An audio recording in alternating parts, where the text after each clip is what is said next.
I wanted to make this video. This is very disturbing. It's about being held hostage. This is some new information. Could be wrong about this, but I think it's worth looking into. Obviously, people have probably gone through as much as research as they can. If they don't give a shit, then there's nobody that gave a shit. That's it. But I hope this reaches out to the correct people. I want to say I'm like 40% sure of this. When the guy that looked like Jesus, that stayed the night a couple of days, who raped Frankie. I know it sounds really disturbing, but he did. He looks a lot like him. He had the same facial structure. I mean, there's a videotape of him, and he looks somewhat very like him. And anyway, he stayed at the house with like this couple, and this woman had a baby. I don't know if she was a transgender. I walked into the living room for whatever reason. I was by myself, and I happened, and she pointed over to Frankie's room. He goes like this and goes, and there were both. He was on the left, she was on the right, and I remember seeing like a blonde brown hair color. And then I talked about she was weta, and I talked about that they stayed at her house for like 2 days, a day or two, no more than 3 days, and they were sleeping in the living room. I think it's worth looking into, because nobody knows if this woman could have pawned off Frankie for whatever reason it was. I don't know if she's a woman. She could have been a transgender. Her body shape was kind of a hoggy built. You know who she kind of looked like? She kind of looked like a little bit. I want to say it was Richard Murphy's mother's sister, who I don't know. Apparently, I was told that she fell off a ladder. She fell off a ladder and ended up breaking her neck or back or something like that. Is what Michael Rosser told me one day. And he said that his aunt had died in some sort of accident. She was putting some sort of material outside or working on a house, and she just like fell off a ladder and broke her back. And somehow it was just like a freak accident. And I only seen this lady once or twice. I mean, no more than probably 3 or 4 times. I would say I saw this lady like twice when I was a kid, walking into the house, and it was like Richard Murphy's mother's sister. Or her body shape fit a lot along the same shape as this woman, kind of hoggy built. I would say a little bit more shorter than her. And this lady kind of had an attitude, not an attitude, but a personality of someone that was like, okay, well, I got to go do this, and then I got to go do that, you know, and wasn't necessarily fast paced, but you know, like this person wasn't necessarily seen to be like a beggar. Like if you watched a woman that came in from Mexico and didn't have anything, which we already had in someone of our houses. Like one of the people that lived in our houses growing up, that my mother helped, they behave very differently when they really don't have anything. When they really don't have anything, and when they don't have anything in life, and you're really begging to have a place to live, you're not particularly looking to try to do that, behave that way. The personality type is usually very different, and I know what that's like, because Ponchito stayed at our house with Panfilo and his mom for like 4 months at our house, and they behaved very differently. They behaved very differently because they were in need. This lady did not necessarily. I don't know why they stayed at our house. I don't know what it was. I don't know if they were like on a road trip, they were planning to move far away, or what it was. But I want to say I walked into the living room, and they were both on the floor, and it was during the day, and this guy had sort of his leg like this, and he was like this, and he was looking over at this woman, and this woman goes, and goes and pointed at Frankie's room. There's no way to prove it. I don't want to get this wrong, but I'm like going to put this in like 40% of the, I know like 50%. I know it bothers me because there's no way to prove this, and I'm not trying to instigate the situation, but I do remember them in the living room, and she pointed toward Frankie's room, and she stayed very quiet. She goes, so if you find out this is a transgender, find out if this is a stolen baby, bingo. That individual is the one that led Frankie to get brutally raped and held as hostage. But she left the house like a day before the incident happened when my mother got held hostage and Frankie was being brutally raped. So I thought I'd make a video of that. I crucially recommend and give a suggestion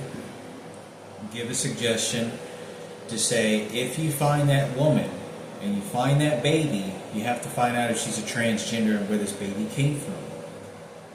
Because definitely that definitely wasn't his kid. Why is this guy staying in a house, raping my brother, and almost raping me, and he's with a woman that has a baby? And I don't know if this person was a transgender, so you have to track this person down and find out if this is a transgender. If this is a transgender, bingo. That's probably a stolen baby, snatched baby, and that lady's the one that fetched out Frankie. I bet you it was. If that lady's a transgender and that baby, I swear I remember. I know it sounds like crazy, man. Like, I'm not trying to instigate or sound crazy, but I want to say I walked into the living room and this lady, she goes and she was pointing at Frankie's room like they were having a quiet conversation, like a secret conversation, and she goes, she didn't say anything, she was just like, so she left within a day before that incident happened. So you have to find out who this guy is and the relationship to where this person was. If you find out that child, if you find out, my uncle and my aunts could find out who that guy was, where did he come from, trace all his girlfriends and everything. If this person was a transgender, this transgender is the one that led this guy to really fuck my brother in the ass and rape the shit out of him and held us hostage. And one of the things that I want to add to this is, it's that has to be even worse for Frankie, because every time he looks at a Jesus cross, it looks like the guy that had done this to him and done this to my mother. And I remember that guy was very friendly, so I think it's important for me to talk about, because if this is a transgender, bingo. I'm telling you, it's easy if you find out that this is a transgender, but I walked into the living room and I saw this person doing this, and like she was selling Frankie to him, and she, go get you that, right, over there, go get you that. Like, that's the expression and face that it was. It wasn't like, I'm protecting you, you want to go after him, I want to protect. No, it wasn't that shit. It was like, over there, go get you that. So I think it's important for me to talk about, because I'm about 5 or 6 years old. This is about a year after Michael Jackson. This means that, if my mother was gradually learning how to read and learning how to do other stuff in life, that you need to take care of your bills and taxes and all these things, her intelligence level was probably even much more minimal than when I was 10, because I was 6 years old at this time. And my mother was more of a beggar at that time. My mother was very helping. We let a lot of people live in our house, and that's what made it even more painful for me, because you kicked me out of my own house, and my mom's relatives all stayed there, and I wasn't allowed to stay there. and you took all my money and everything in life, and here my dad is helping these people, and I'm the guy that's very helping my father. I don't get nothing out of it, you know, and these people, that's how helping my mother is. So my mother got discriminated and used up pretty bad, and there's no fixing it. It's just their money's going to buy this money and excuses, and there's not going to be a rule hanging of justice and punishment. There's not. It's going to have to be death. It's going to have to be death in the sense of you have to leave it to God, because there's the people that are in charge that are fucking closing bank accounts and all kinds of shit. They're not going to go punish Kenneth and Sarah and Ken Cooper, the police department and church builder, you know, detective. Never going to happen. They're not going to go punish. It's not going to happen. So that's why, you know, every inch and corner that I've ever thought, there's just nothing, because the time got burnt up. They burnt everything to the fucking ground. They're going to get away with it, and they're going to continue layering it. There's not going to be a justice hand ruling at all. There's just going to be their money's going to buy this money and buy those emotions and split it up, because people don't know how to live, and they destroyed and mangled my immediate family.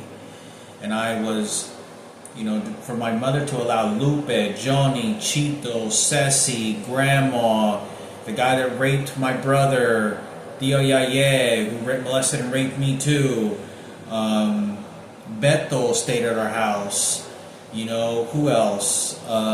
That's 8 people right off the bat. Who else? Mati stayed at our house. That's 9 people. Who else stayed at our house? Yolanda. That's 10 people that stayed at our house. I'm sure there's probably more. That's just right off the top of my head. I can count right there. It's 10 people, and they all stayed. You know, Joni, you know, a month. You know, Lupe a month or 2. Beto was a month or 2. You know, and that was, you know, Mati. She stayed at her house. I remember that, and so I thought it was important for me to talk about. You know, I thought it was important for me to talk about. You know, about the situation. Boncho, he also stayed at our house. That's 11. Who else stayed at our? You know, anyway, it sucks. It's a very tough, very, you know, bad position in life. So, you know, I did all this labor, and they just, my own dad's house, you know, my mom's house, and they just stole everything. So there's never going to be any justice to it. There's never going to be. You know, I think that it'll be great storytelling to say what these things and how tragic they were. Because if Frankie's ass is being ripped open by a guy that looks like Jesus, then I think it's important for you to find out who this person was. Find out who this lady was with this baby. And you will be able to find out. I know it sounds, you know, I want to go like to 40 to 50%, to 50%. I'm going to say anywhere from 40 to 50%. And like this event happened, because I walked in there, and I think it should be worth looking. And she's the one that, because you know, I'm like saying she pointed to Frankie's room, that she was selling Frankie. She was saying like, go get you that, like here, go. And she left the day before that happened, hostage situation.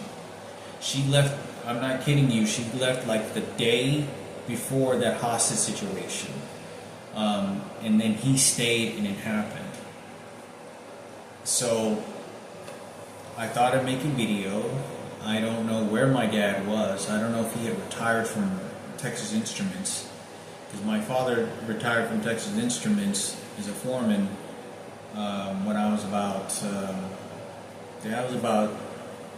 6 years old.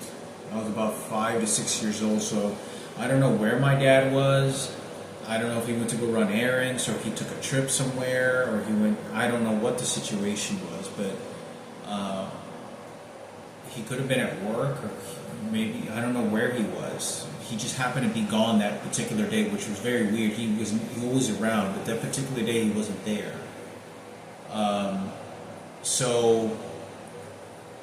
I think it's important, if you track this woman down, or who this baby was, I'm telling you, I remember looking at her, and it was like a blonde. She had like colored hair, dyed her hair blonde, and she was selling Frankie. And you know, it's like she was like wet out looking. She looked white. But I'm telling you, find out who this lady is, where this baby came from. You can track this down by going to all my aunts and uncles and say who this person was, and then trail them, and then you'll be able to find out this probably snatched, stolen baby as well. But I remember her walking in. I walk in, and there they were having like a quiet conversation between the two, because I thought they were a couple. And she just goes like this, and she goes, and when she saw me, she like kind of stayed quiet, like quiet, and kind of shrugged it off, like hopefully he didn't see me do that. But I saw her looking directly at him and saying, doing that. It was like, go get him, go get you some, go get you. It wasn't like you're gonna go after him. It wasn't none of that. It wasn't. It was like, go get you that, go get you some, go over there, go. You know, go over there, go. You know, like that's the expression that this person was doing. Find out who this person was, and you'll find out. You'll find out. I remember, if this is a transgender, it's going to higher the percentage. I'm telling you, she's the one that was encouraging, selling him, saying, go rape him, go get you that, go get you some. If that's the case, you'll find out that this person is the one that told this guy to go ahead and rape this kid. So she was the one that, because the way that she left was very much so like, I'm going to shit here and then take off. And that's the way life is. So I remember she had breasts. I don't know if, I remember she had tits. Because I remember she wore t-shirts and like high shorts. And I want to say her hair was something shoulder length. But I couldn't tell you if,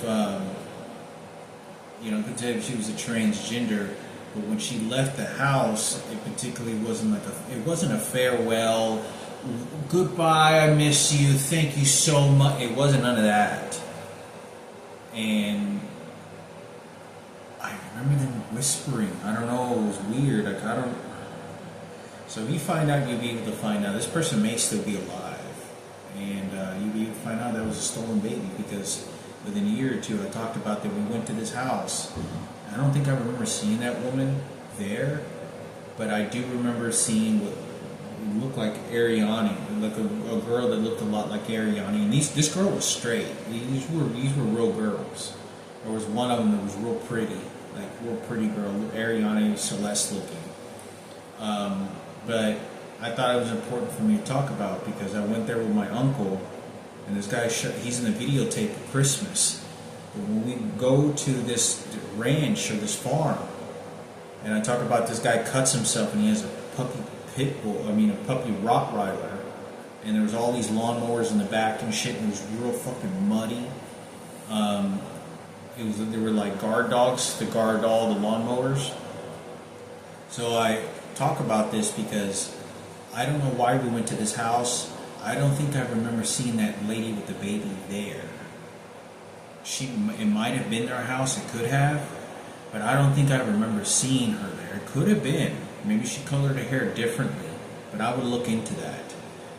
If that is a stolen baby, she's the one that sold Frankie to her. If she's a transgender, I saw her. I'm telling you this, I saw this person. I walk in there and she was pointing toward Frankie's room. There's no way to prove it unless you went after this person and find out this is a stolen child as well. So whether it matters or not, I don't know what else to tell you, but there's no way to prove it, and it's not to say I didn't get something of that right, but that's what I'm going to tell you. I saw her and she was pointing toward Frankie's room. So, and selling it. So, I find it very suspicious the fact that she leaves early. There's no reason for you to not leave together. Because that guy, he walked, 100%, he walked and left the house. And he took a left. I want to say he was walking, and he started walking all by himself. All the way, like, toward Diana's house. But, like, walking in that, at that end of the street. And, I remember that. I don't know if he sparked up a cigarette or not. So I think it's important for me to talk about, because he started walking all the way down, and he opened the door to see if anybody heard him, because the screams were so loud.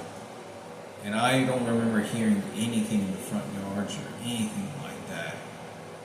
You know, it just seems so quiet outside. It's weird, but you know, who knows if Miguel or Diana heard something and never said anything because they didn't want to get caught at what they did. There's no way to tell him. But I think it's important for me to talk about. Who knows? Miguel, and if they would have heard something, they ain't going to tell you.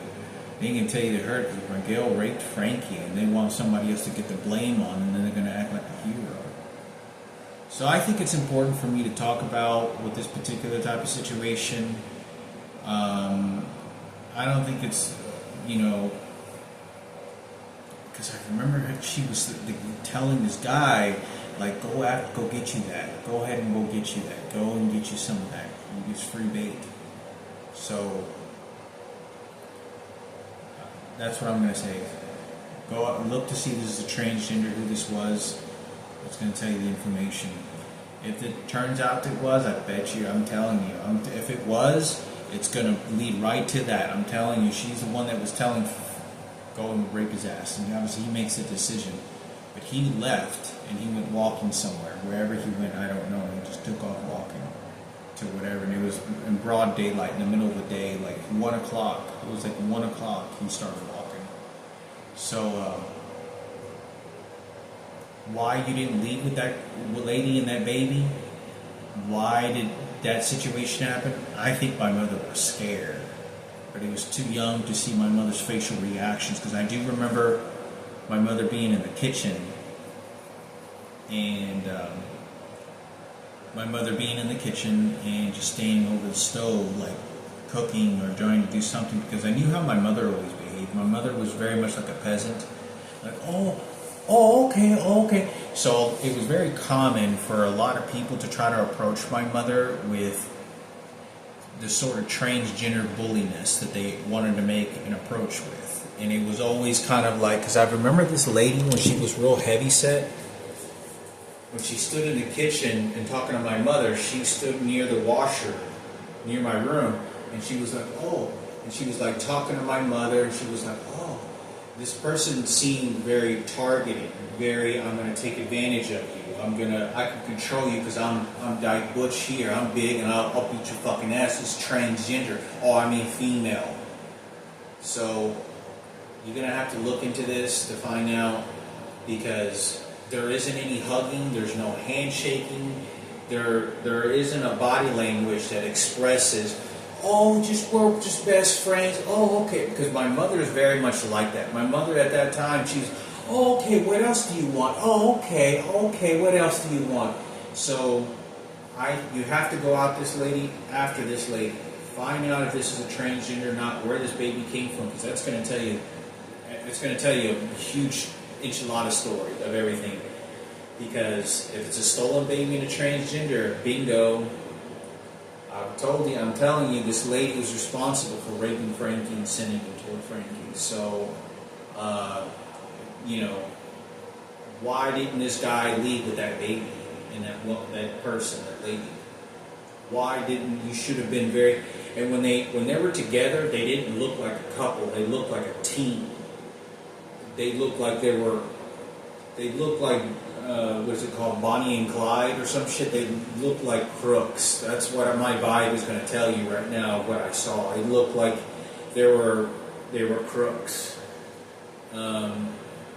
So go make your choices, figure out, what you want to go do with this. Frankie's being brutal. My mom has a knife to her throat, so look into that.